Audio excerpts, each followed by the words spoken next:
And I'm glad that the New Orleans Police Department took it upon themselves to put this conference together. As I've seen, there's a very, very large turnout. This is something that we've undertaken at our department, and I think it's very important with regard to that peer-to-peer concept. I mean, officers, we need help too.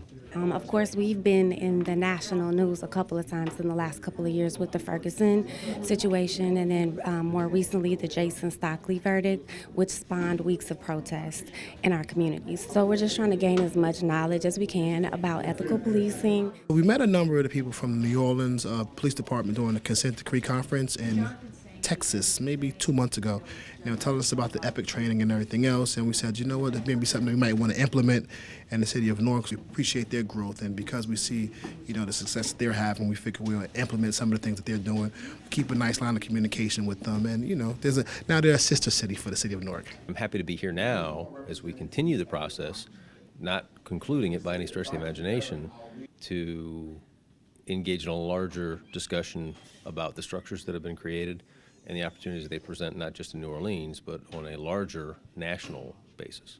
I think it's very much needed to where we take an inward look at ourselves, and then we check one another before it gets to a point where it's a litigation or a big issue or a civil rights issue. I have a small department, and I think that whatever I can learn from here, I'll be able to take back home.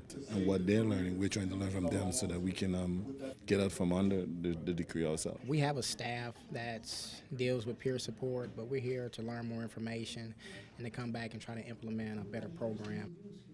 And then others could be